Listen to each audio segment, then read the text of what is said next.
A lot of things taking up the headlines. Keyshawn Davis, Devin Haney, Shakur Stevenson, that trifecta of fighters has been taking up a lot of the headlines this week and for several weeks, with both Devin Haney and Shakur Stevenson being linked to Zufa.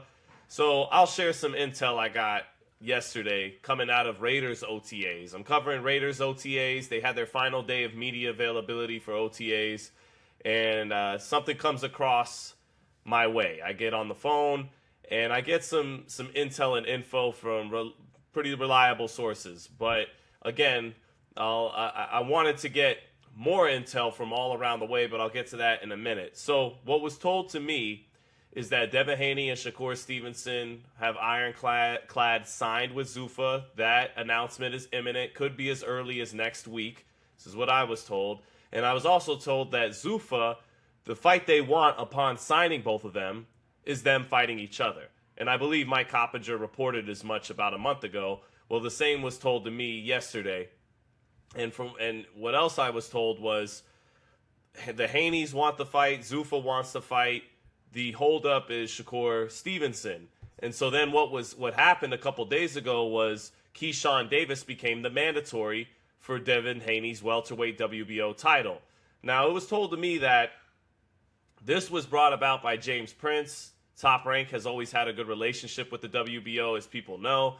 And he put Keyshawn in. He petitioned to the WBO to get Keyshawn put as Devin Haney's mandatory as a way to throw off this Shakur Stevenson fight.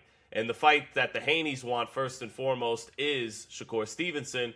But they're apparently still willing to, quote, whoop Keyshawn Davis's ass. But we also saw yesterday on Gillian Wallow, Bill Haney and Keyshawn Davis had FaceTime, and Bill's saying, well, we want the 2-for-1 deal. But, kind of saying we're only going to sign the contract if we also get Shakur Stevenson guaranteed as part of this kind of package deal.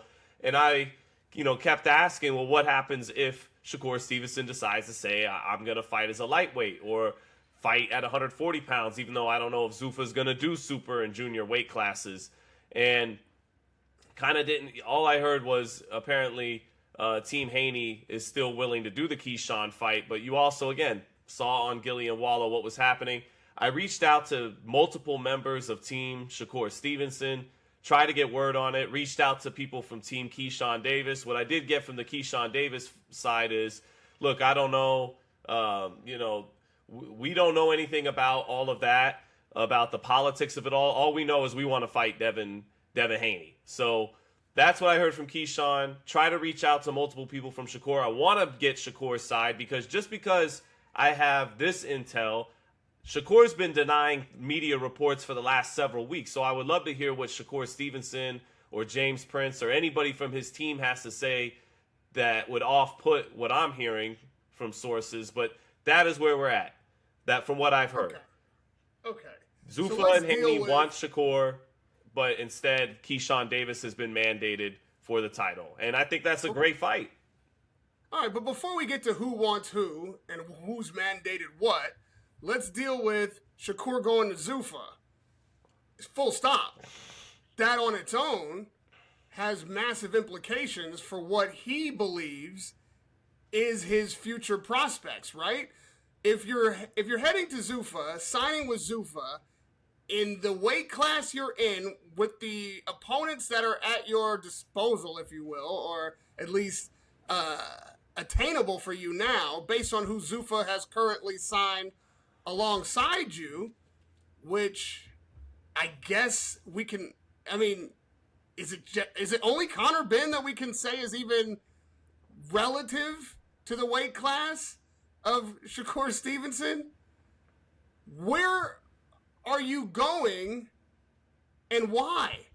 Unless he knows, and they've promised him that he's the first domino to fall in a series of dominoes in his division, give or take a division. He's putting himself on an island. Or Zufa is, by every estimation, simply another promotion company playing on the exact same field by the exact same rules as every other promotion company in boxing. It's one or the other. Either Shakur Stevenson is in fact taking himself out of the running for all these championship fights, any kind of unification or anything, or he's just getting a big payday with the promoter of the hour, who's functioning like every other promoter. Because what does he give a shit if Keyshawn's mandated for the WBO if he can no longer fight for the WBO? What does he care? Why would that be anything but a way to not fight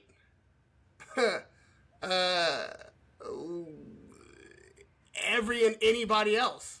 Like I don't understand what his thinking is unless Zufa in fact is about to start just dropping domino after domino. They're about to get everybody. I mean, we know Keyshawn's still under contract, right? Yes. For one fight. At least, with Top Rank. Right. So, yeah, that's savvy on Jay Prince's side to make him a mandatory for that last one fight. But what does that have to do with Shakur Stevenson if, in fact, Zufa's model is to ignore all sanctioning bodies and only fight inside the stable? Well, the question, yeah, it's a great question because first fight kind of floated out there after beating Teofimo was Raymond Murataya, who won the IBF title a week before he did.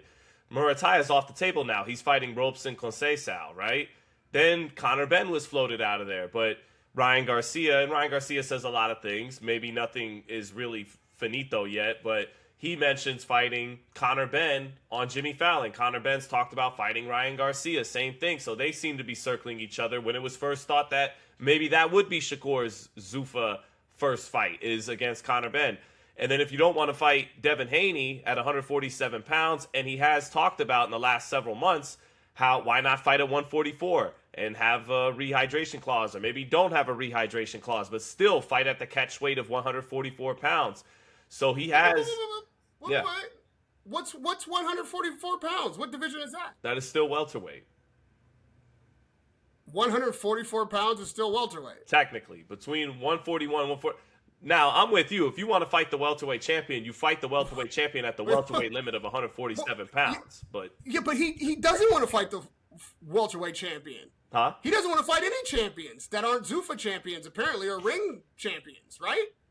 Well, yes. And then at 140 pounds, Dalton Smith's already got a title defense lined up. Gary Antoine Russell has said he doesn't want to fight him yet.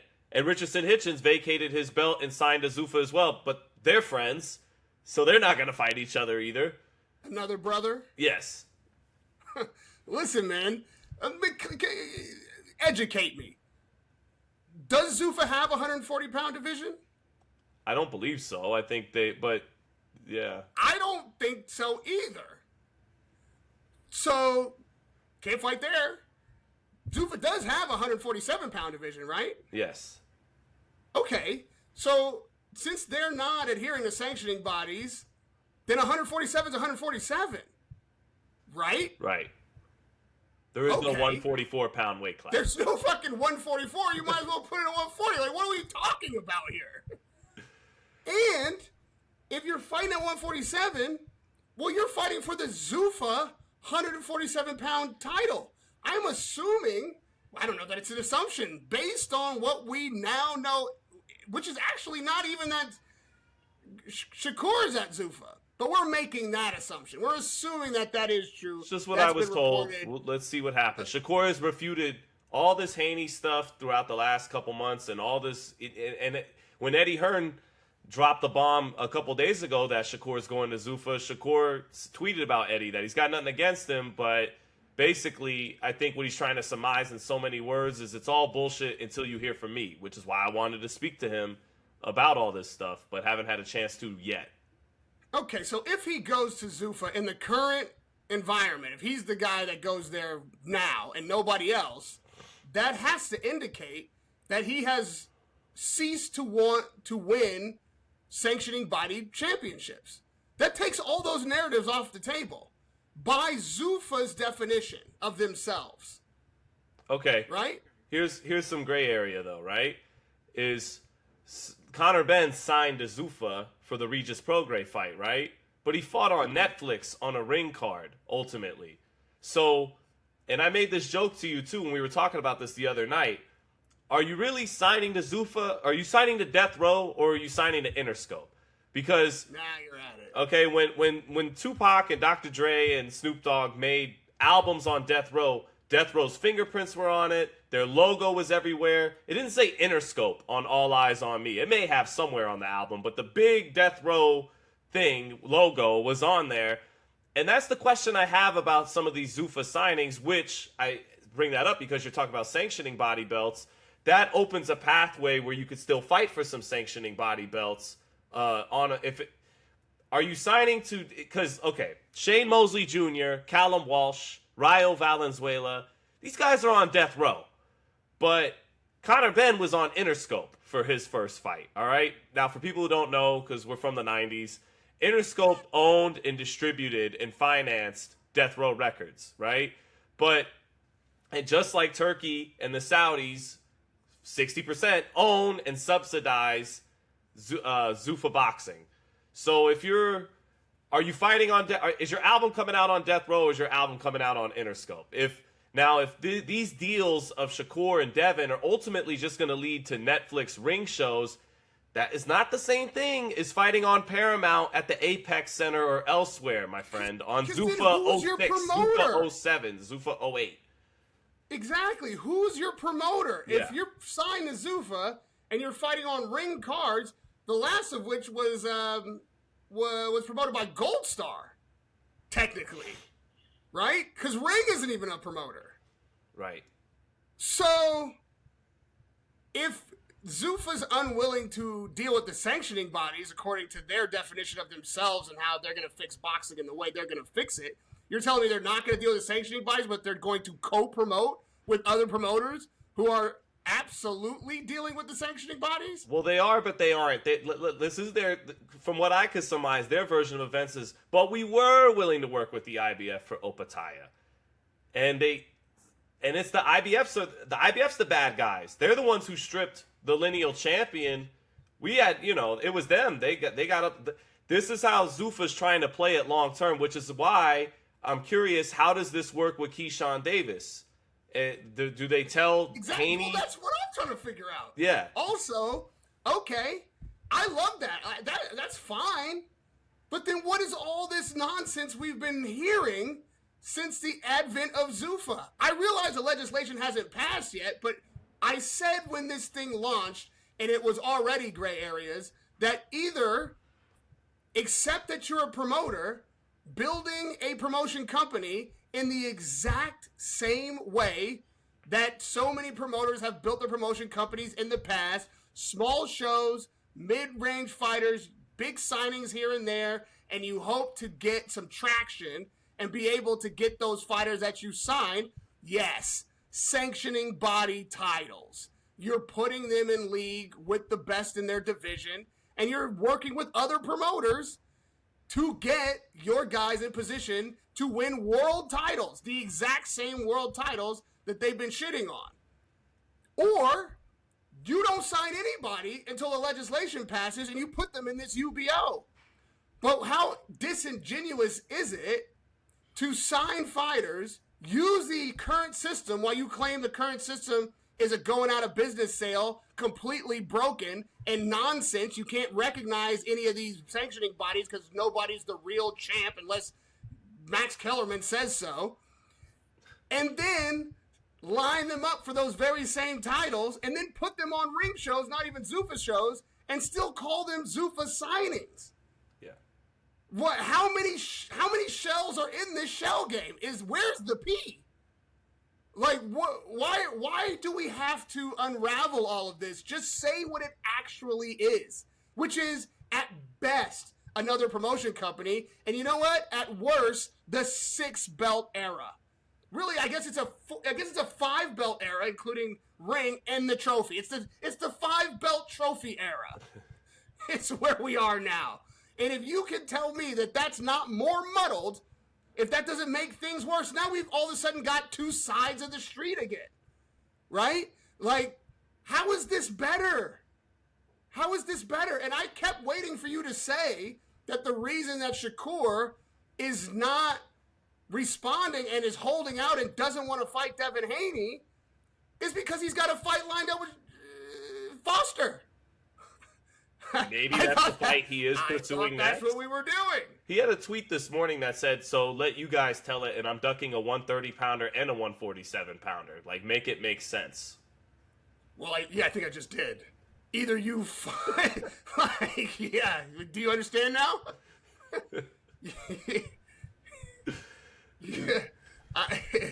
Yeah. I mean, the fight with Foster, it was like 5 days ago. Negotiations do take time, Raheem. Well, I'm saying, if you fight him, then you're not ducking him. I just made it make sense. Like, that's how it makes sense unless you do the fight. And really, if you don't do the Foster fight, no matter if it's Haney, if it's Keyshawn, you're still ducking O'Shaquie Foster. That is baked in the cake, gang. You made a deal on the streets. I said, listen, they came for me in the comments. Oh, yeah, you don't know. He's not shaking his hand because he said no handshake. That is absolute waffle nonsense. That hand was extended to make a handshake on the deal for the fight. Not all the terms and agreements and not the signing of the contract, but that you will keep to the word that you put out there, that if I beat your son, which is what what Foster's calling him, but if I beat Ray Ford, then I get this fight, right? I believe at the press conference for Crawford Canelo, Crawford told Teofimo, right? What he said that he had to beat Shakur. Yeah. You gonna fight my little brother? You know he said you fight him first, right? And then I'll fight. You did the same deal. Yeah. Now here's the cold part. He may not have called him subsequently. His little brother. He may not have called him his little brother. He's gonna whatever he called him. Yeah. That's his little in. Cause that's how he's treating him. Put my man out front, beat this guy, and then I'll fight you. Crazy thing is, he retired. Did he wait until after Teofimo had the fight with Shakur to decide whether or not he was going to retire so that he could either keep or not keep his promise? No! Stop falling for this. Like, if you guys want to be Avengers, well, I believe then you kind of have to keep your word as Avengers. Otherwise, you're just hustlers. This is an absolute bait and switch. And also, listen, for Bill Haney's sake, are you trying to play Thanos? Like, how are you going to say that, well, I need a 2-fight deal if I'm going to fight the WBO mandatory? It's mandatory. Not only can you not get a 2-fight deal with a second fighter, you can't even get a rematch clause. How the fuck are you going to get a second fighter to sign on to that deal? What are we doing? What are we doing? Listen, guys. Listen. We're from the 90s. We know how this shit works. This ain't how this works. Bill, you know this is not how this works. What kind of business are you guys trying to do? Hold on, Radio Raheem. Hold on. Let me adjust my Gucci shade. Now, we're tired of this brother shit. We want the little brother, and then we want the big brother. We want to double up. Yeah, I want 2 Beyoncés. The point is what you can and cannot get based on what you do and do not have. If the WBO has mandated Keyshawn, you do not have leverage. You either fight the mandatory or vacate the title. If you're signing up with a UBO who says you can only fight inside the UBO, they're not going to recognize any sanctioning bodies. The Ring magazine is the only title that they recognize. Well, then you better be over there tuning up for Conor Benn unless they are about to sign the Ring magazine champion at 147 and forget about 140, forget about 144, whatever that's supposed to be, and get ready for a Zufa trophy. And if they sign, this is okay.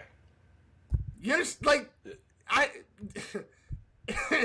as convoluted as all that is, that's how you make it make sense. Make it make sense. Why do we have to make sense of it? You make it. You know how you can make it make sense?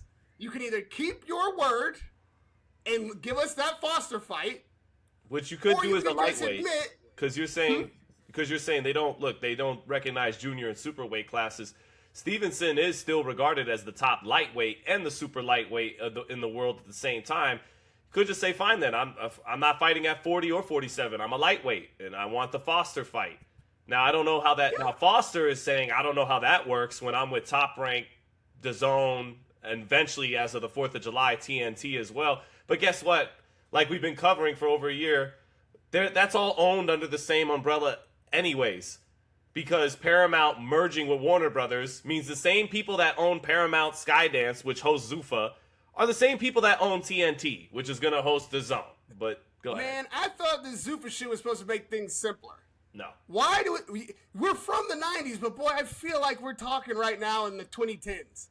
Like, this conversation feels familiar. This conversation feels like when there was PBC and Top Rank was doing their thing, and HBO was in the game, and Showtime was in the game, and you had to figure out what side of the street everybody was on, and which promoter wasn't talking to whom, and who wasn't recognizing the mandatory, and who thought belts were worthy, and who thought Undisputed was worth it. That's what we're back to. Well, people told me... Thanks, guys. You know, people I've been friends with in the business told me it was always like this. I mean, in the 50s, if you wanted to fight Ray Robinson, that's what you had to be with the IBC, which was the mob running the Garden. In the 90s, right, Tyson wound up going to Showtime. He left HBO upon leaving prison, which is why the Lennox Lewis fight didn't happen until the 2000s in part. Yeah. So this has kind of always been the thing in boxing, though. Yeah, but we've only been, when I say it's a twin, I'm saying because we were talking about it. Yeah. Yes, but that is the point. That's exactly the point. Right. This is how it's always been, and we were closer than we've ever been to it not being that way because DAZN has rallied around and gotten all these promoters, and Turkey had managed to make these promoters work with each other, and which has ultimately produced this whole DAZN like single platform that almost everybody is on. And just when we had almost everybody working together on the same platform so that this wasn't the case, here comes Zufa fixing boxing. And what does it do? Takes us right back to the way it always was, which is the problem that we've always had. We almost fixed that problem. If they function as another promoter, it does complicate things because that's yet another promoter and they're on a different network. Now we've got another side of the street where DAZN was almost the only side of the street. We were almost there. And I know you don't even like that being a reality, but there is a benefit to it. And, you know, PBC and, yes, putting shows on Amazon, but still willing to work with the promoters that are on DAZN and make these things happen. Well, now we're just almost getting these fights that we want when we want them, with other promoters working with each other on the same platform, essentially, with an outlier here and there. But if you're taking that off the table because Zufa's got to fight, if we're taking that off the table, because Zufa's got to fight Zuffa fighters, and now the fighting on DAZN's a problem, you can fight on Ring, but you come in to fix a problem that's almost fixed and break the whole system again. Because what's the key now? Everybody's got to be on Zufa or the thing doesn't work? Because now we're starting from zero. Turkey just did that. Like, what are we doing? That was Turkey's play with DAZN. Get everybody on DAZN so we can get all these promoters working together and fighting together, and then they fight on Ring, which is also on DAZN. And then you got the outlier being Netflix. Okay, we can live with that. Because even DAZN's allowing their promoters to put their fighters on Netflix who would otherwise have to be fighting on DAZN. It was working. How are you telling me now what Zufa's doing is not breaking everything? Either leave it alone until you have the UBO and prove to us that you will, in fact, as you, and this is a quote, get everybody, or just stop telling us that that's what you're doing and admit that you're just another player in the game and have complicated things like every other player that comes in the game complicates it. So, apparently, though, as it pertains to, and again, I think for Shakur and the Haney fight, it's like, if you think you could beat him, take the fight and beat him. Shakur says he's the best fighter in the world. A lot of people in boxing believe him when he says that, especially as Inoue enters into his mid-30s. Usyk is almost 40. That pound-for-pound spot is poised for him to take.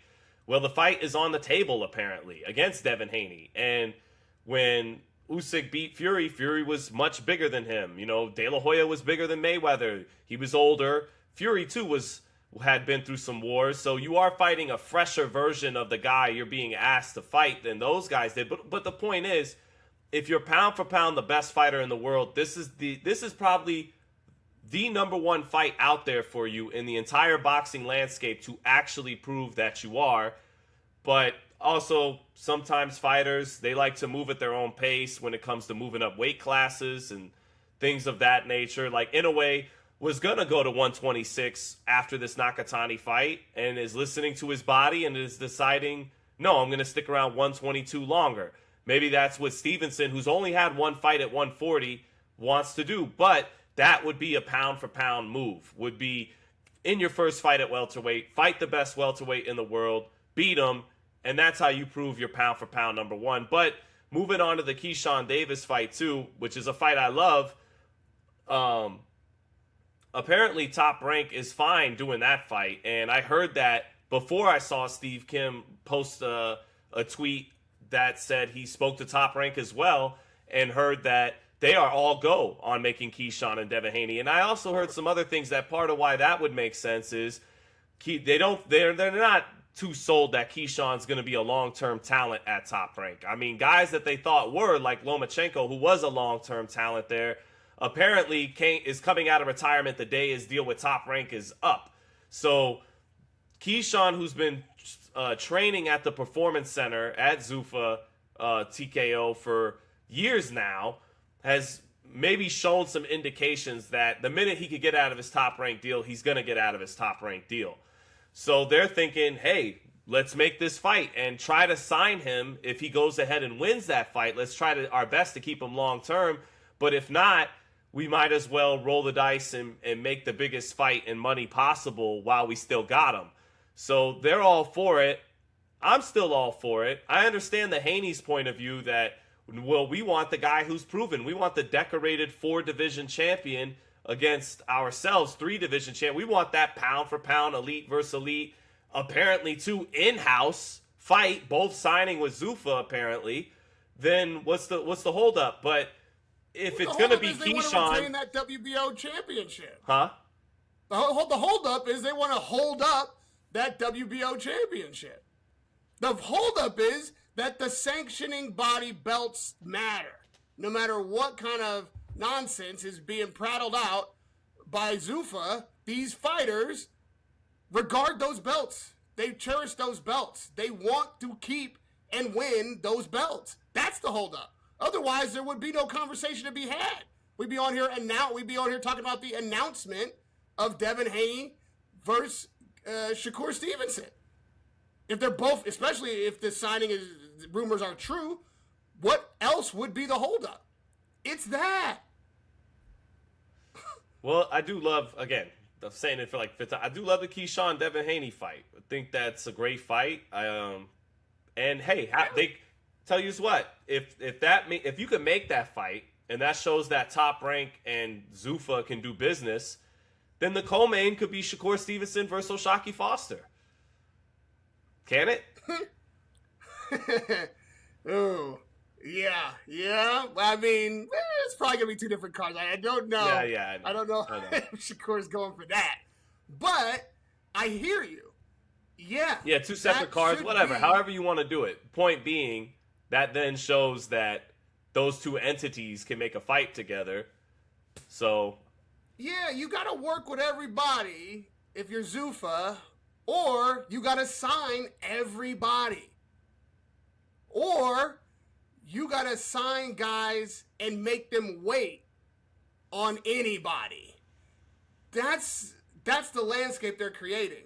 So I hope it's the former, the first thing I said, which is you just work with everybody and stop trying to shit on everybody.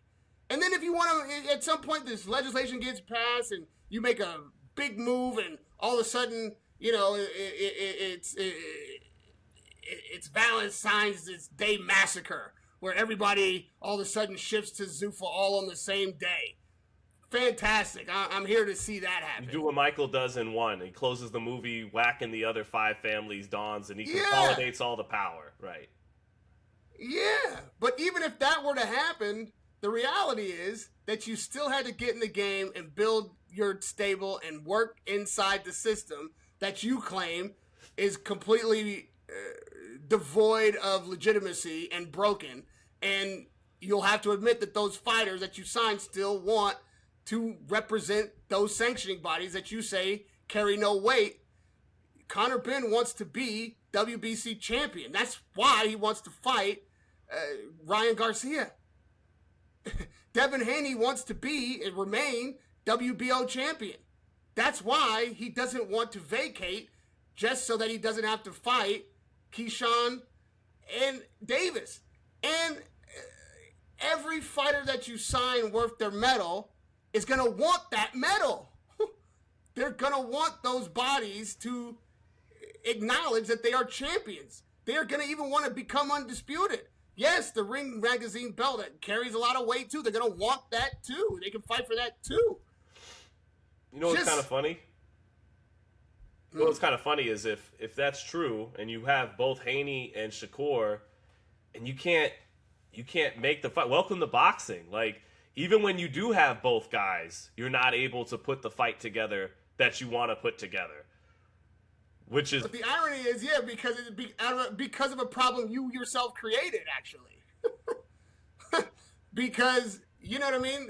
I don't think that this is the situation. If they did have both, let's say that they do, right? And the outlier is Keyshawn, and I think that fight would be lined up exactly like what you just described. It'd be a Final Four of sorts. It'd be a bottleneck. You take that fight, take that match. That's a great fight. That's a great fight to build Devin Haney versus Shakur Stevenson. That's a great fight to build that. Makes perfect sense. Yes, we'll have it.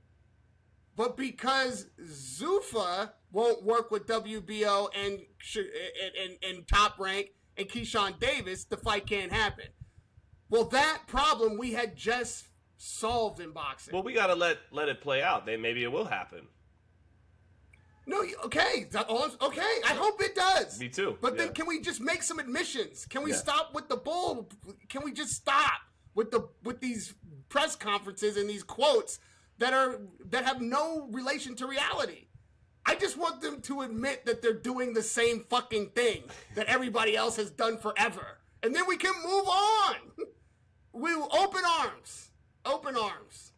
Just don't make me listen to this fucking bullshit anymore. Please. I was just watching Ring show.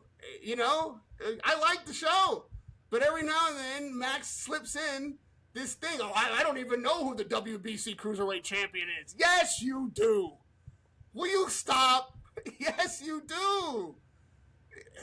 And you'll be building his name up when Opataya fights him, too. You'll be selling him as, like, you know, really Sean, good. And, Max Kellerman said he doesn't know who the WBC Cruiserweight Champion is. Come on, man. That's all I'm saying. Like, stop talking to us like we're dumb. Like, yes, you do. And that's the point. Yes, you do.